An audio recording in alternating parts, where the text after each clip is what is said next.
especial en nombre de UR Capacitaciones. Para esta jornada vamos a ver casos clínicos.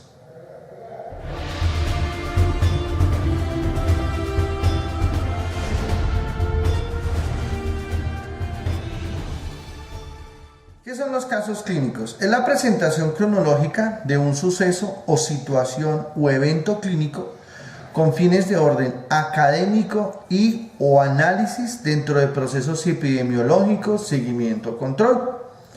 En algunos casos, estos casos clínicos hacen parte de un estudio de caso, cuando por ejemplo un paciente sufre un accidente o se le quiere hacer un seguimiento a un proceso, y adicionalmente también puede ser utilizado para eventos de investigación. Entonces, cuando le vamos a hacer investigación a una situación clínica de un paciente, nos remitimos a los casos clínicos. El caso clínico debe tener una estructura digamos que en este caso lo vamos a hacer de un orden académico, aunque pues hay unas configuraciones que se llama la espina de pescado, que están amarradas a un proceso de sucesos e investigaciones o rutas en el análisis de casos clínicos, pero hay unas estructuras mínimas que debe tener un caso clínico. En este caso lo vamos a enfocar desde la parte clínica de atención prehospitalaria, y el enfoque puede variar de acuerdo al objetivo que tenga el caso clínico. Para nosotros es un objetivo de orden académico. Bueno, entonces por eso el enfoque va a ser de esta manera. Identificación del paciente. Entonces hay unas cosas que tiene que tener claro un caso clínico, y es la identificación del paciente, debido a que no podemos cruzar pacientes homónimos por edad, por un número, por identificación, y que en eventos masivos incluso puedan generar complicaciones en las tomas de decisiones de orden clínico del paciente. Entonces algo que se llama las identificaciones dentro del proceso de seguridad del paciente, que ahorita se aplica mucho para los temas de habilitación y acreditación, que aún dentro del proceso de atención prehospitalaria están ligados a nuestra atención y a nuestra valoración y manejo de los pacientes. Entonces el primero es nombres y apellidos completos. Es muy importante que vayan los dos nombres, los dos apellidos, o el nombre y el apellido según como aparezca en el documento del paciente. Fecha de nacimiento del paciente, es muy importante tenerlo presente. Documento de identificación, tarjeta de identidad, registro civil, cédula nacional, cédula de extranjería, en fin, el documento que tenga el paciente. O en su caso, adulto sin identificar. Entonces, para el adulto sin identificar, cada institución tiene un consecutivo de identificación del paciente. Entonces algunas instituciones lo manejan, por ejemplo, hoy es 20 de septiembre del 2021, ejemplo. Entonces colocamos 2009-2021-1, significa que es el primer paciente que tenemos del día de hoy sin identificación. Entonces digamos que cada institución lo maneja de acuerdo a sus protocolos internos, pero pues puede ser una manera muy útil de poder identificar el paciente en fecha y momento de la atención. Y edad del paciente, es otra cosa que tiene que ir en la identificación del caso. Antecedentes personales y familiares. Entonces, antecedentes, ¿qué enfermedades usted ha sufrido? ¿Ha sido alérgico a algo? ¿Ha tenido alguna enfermedad importante? ¿Alguna enfermedad familiar? Es importante considerarlo en los casos clínicos, aunque no en todos los procesos de casos clínicos vamos a tener toda la información. Es importante irla tratando de madurar dentro del proceso de la valoración o la identificación de nuestro paciente. Causa de la atención, motivo por el cual fue atendido el paciente, y aquí en causa de la atención es muy importante colocar la parte del tiempo de evolución de la enfermedad, la cronología. Paciente de 25 años, quien iba caminando por la vía, fue arrollado por el lado derecho del vehículo, entonces donde uno pueda describir como la ruta y la sucesión del caso, con 4 horas de evolución, 1 hora de evolución con antecedente de un dolor abdominal, paciente con materna que tiene 3 horas de evolución consistente en dolor epigastrálgico, materna que tiene 1 hora de evolución consistente en sangrado vaginal, disminución de los movimientos fetales, en fin, el tiempo de evolución que ha transcurrido desde el momento en que el paciente presenta los primeros síntomas, que recuerden que es lo que informa el paciente. Y aquí viene una parte importante, y es la fisiopatología, es cómo se sucede la enfermedad. Entonces ahí en el cuadro más adelante lo vamos a ver un poco más detallado de cómo se da la parte fisiopatológica, pero a nivel general, ¿qué es la fisiopatología? Es la manera en que se da una enfermedad, la ruta en la cual se da una enfermedad. Entonces voy a poner un ejemplo. Voy a ponerlo en el ejemplo de taquicardia, paciente que está sangrando demasiado, tiene una tensión arterial baja, y adicionalmente el paciente tiene una frecuencia cardíaca alta. Entonces, fisiopatología, se aumenta la frecuencia cardíaca compensando las pérdidas de volumen sanguíneo, generando algo conocido como un shock compensado. Entonces, fisiopatología, paciente que por ejemplo tiene una dificultad respiratoria fruto de una fractura de cadera. Entonces, fisiopatología, paciente que presenta trauma de cadera generando desprendimiento de grasas, depósitos de grasa que van corriendo por el torrente sanguíneo y llegan al pulmón, obstaculizando la vía respiratoria del paciente y obstaculizando todo el proceso de ventilación del paciente. Aumento de las plaquetas generando coágulos que se desplazan por el torrente sanguíneo y terminan en el pulmón, en el cerebro o en órganos importantes, generando una isquemia del tejido por obstrucción plaquetaria debido a la fractura generalizada.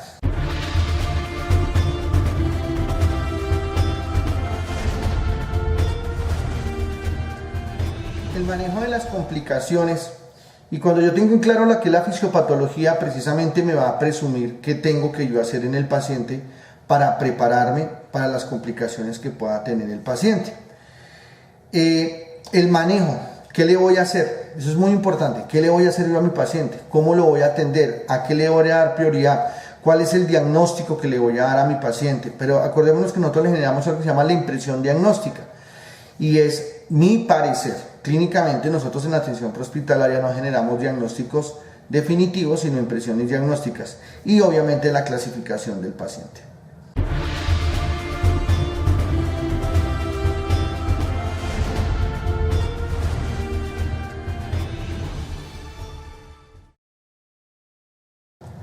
Entonces aquí tenemos en esta imagen el planteamiento. ¿Cómo voy a plantear yo mi caso en mi paciente? Entonces primero va la identificación del paciente, va el nombre completo que le voy a colocar yo a mi paciente, la edad, acuérdense que en el nombre completo colocamos nombres completos y apellidos, la edad, documento de identificación que tenga mi paciente, fecha de nacimiento de mi paciente. Presentación del caso, paciente que ingresa al servicio de urgencias, paciente que es atendido en vía pública con tal condiciones, donde yo describo lo que le pasó a mi paciente. Los hallazgos clínicos, con que lo encontré, y describo la fisiopatología, es decir, la ruta de la enfermedad.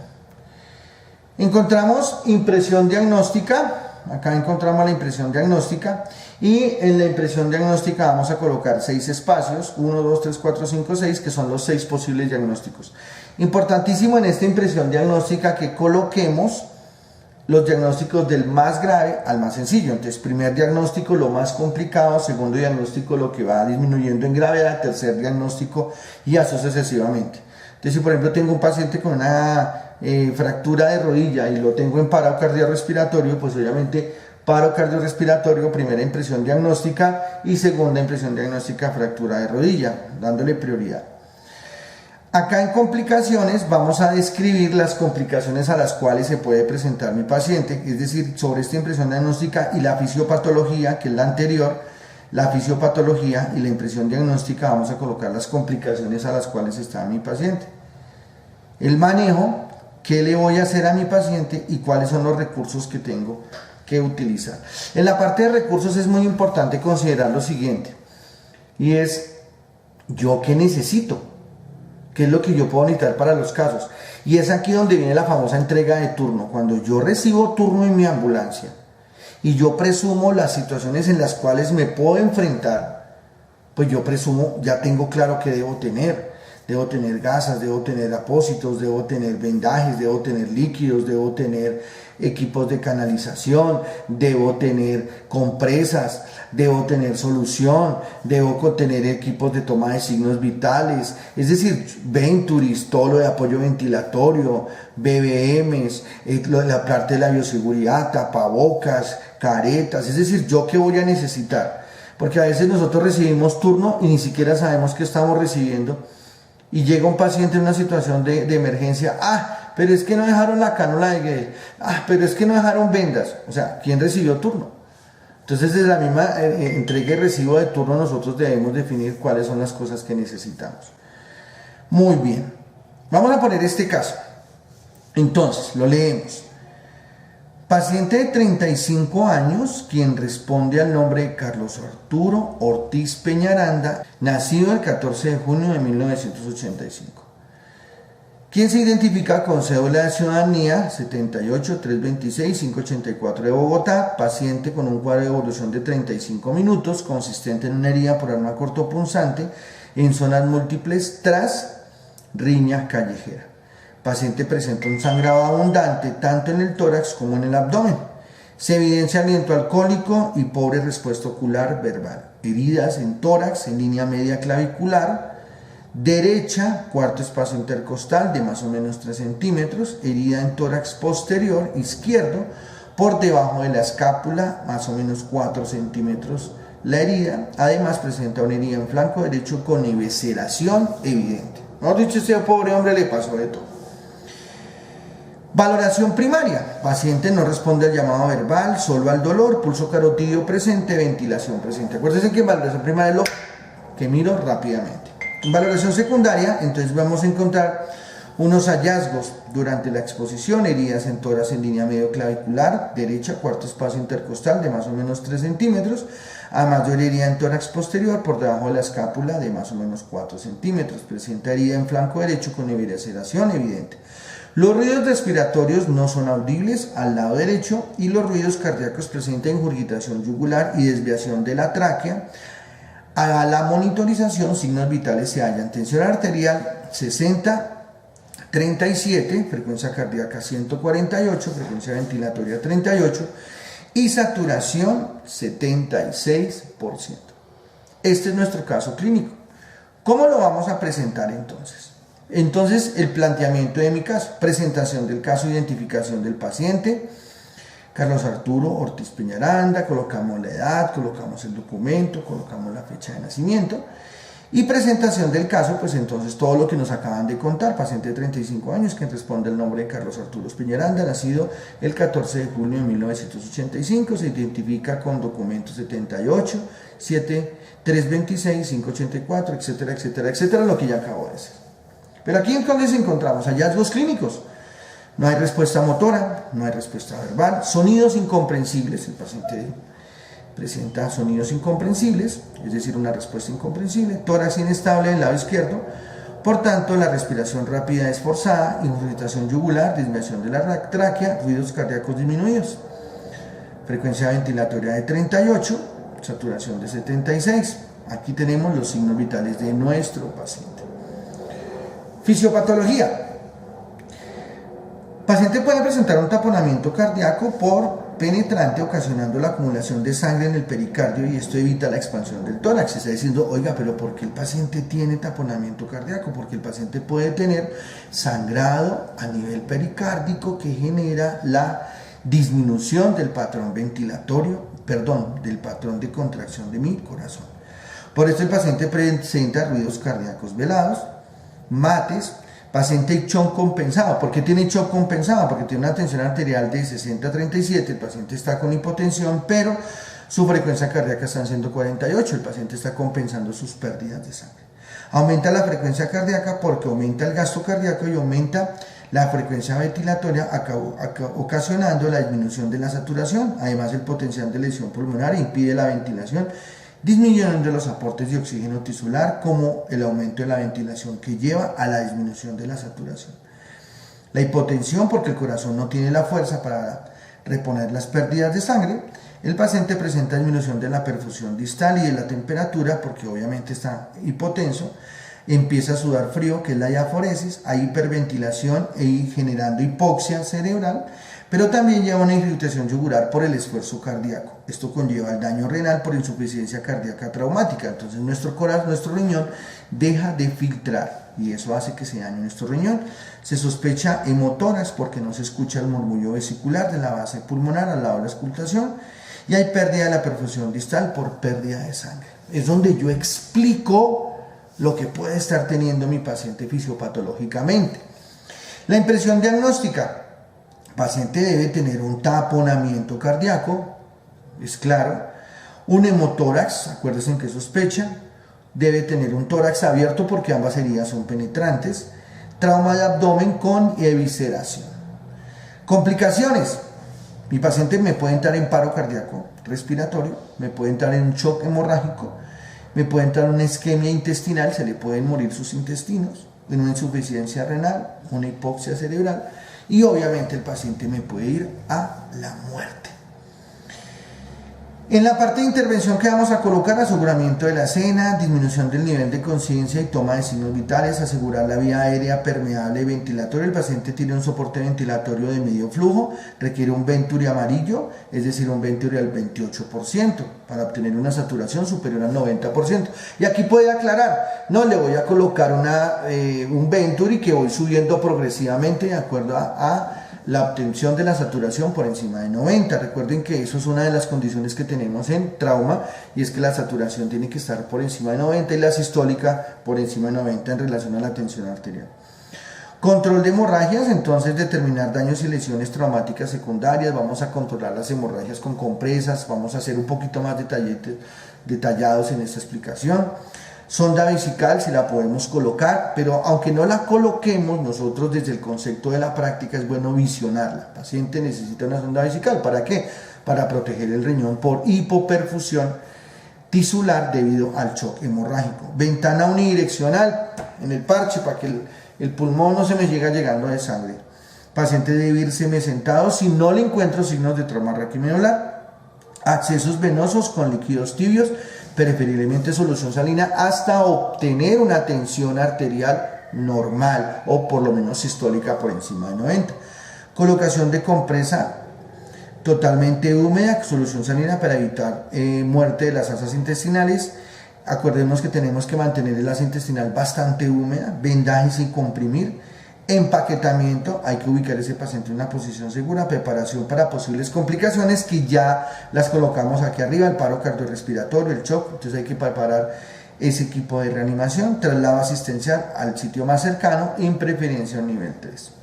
Recursos, vamos a necesitar un Venturi, oxígeno, félula espinal larga, inmovilizaciones encefálicas, vendajes, gasas estériles, equipos de macrogoteo, catéter 16, preferiblemente o 14, equipos de tensiómetro, pulsoxímetro, fonendo, el DEA por si me entra en paro, monitorización de signos, elementos de bioseguridad, compresas, solución salina y equipos de protección personal. ¿Qué errores más comunes nosotros tenemos en la parte de la puesta en marcha del caso clínico? Y hay veces que nosotros no somos muy claros en la identificación del caso y en los hallazgos clínicos nos falta colocar un poquito más como el detalle de los hallazgos. En la fisiopatología es importante relacionar como secuencialmente lo que va pasando con el paciente. Entonces, primero el paciente tiene un paro cardíaco. Al tener un paro cardíaco disminuye la oxigenación cerebral. Cuando disminuye la oxigenación cerebral entra el paciente en inconsciencia. Cuando está inconsciente el paciente presenta ausencia de respuestas con el exterior, es decir, como que vamos escalafonando la ruta de lo que va pasando. Es muy importante. Ojo con las complicaciones. Por ejemplo, vamos a mirar por trauma, el taponamiento cardíaco motoras puede presentar las siguientes complicaciones. Edema pulmonar, sí. Relajación de esfínteres no es una complicación, es un signo. Daño cerebral por hipoxia sí se puede presentar. Hipotensión es un signo. Bradicardia es un signo. Ruidos cardíacos berrados no es una complicación, es un signo. Puede llevar insuficiencia cardíaca, sí, debido a la hipoperfusión cerebral, edema pulmonar, complicaciones vasculares, daño renal, si es una insuficiencia renal, proceso de peritonitis, sí, puede llegar a una infección intestinal. Entonces hay que aclarar en las complicaciones que no podemos confundir que el paciente tenga una complicación, que es un signo o es un síntoma. Una complicación es la consecuencia de. El paciente se me va a morir, el paciente me va a entrar en paro, el paciente va a entrar en shock, el paciente va a entrar en hipoxia cerebral, el paciente va a entrar en daño renal, es decir, la consecuencia de varios signos que se pueden presentar. En la intervención, importantísimo que lo coloquemos de manera secuencial, el orden secuencial de nosotros, cómo vamos a ir actuando. Ejemplo, paciente en parada cardíaca. No coloquemos que el paciente parada cardíaca y le estaba yo primero inmovilizar la rodilla. Y entonces la parada cardíaca, ¿dónde quedó? ¿Por qué? Es importante tener esto claro porque cuando hagan un proceso de investigación, si es el caso, una de las cosas que van a mirar es la historia clínica. el reporte, el registro que nosotros hagamos en el documento legal de nuestra historia, y lo vamos a colocar de manera consecuente, porque si vamos a colocar que un paciente tiene una fractura en la rodilla, tiene una parada cardíaca, y yo primero coloqué, se inmoviliza rodilla, se controla hemorragia en rodilla, y el paciente murió, van a decir, es que usted lo dejó morir. ¿Pero por qué? Porque es que en la historia dice que usted le dio prioridad a la rodilla y no al paro. No, yo atendí primero el paro. No, pero es que en la historia dice que atendió la rodilla. Entonces es muy importante que nosotros tengamos claro que tanto las impresiones diagnósticas las tengamos relacionadas con las complicaciones y el manejo vaya consecuente en lo que vamos haciendo cronológicamente con el paciente. Y los recursos, es porque vuelvo a insistir en los recursos, hay que aprender a identificar qué es lo que necesito en cada caso, para que cuando yo recibo turno y empiezo mi equipo de preparación y respuesta y salga una emergencia, yo visione todos los elementos posibles que voy a necesitar en la reanimación, en la estabilización de mi paciente, en la atención de mi paciente.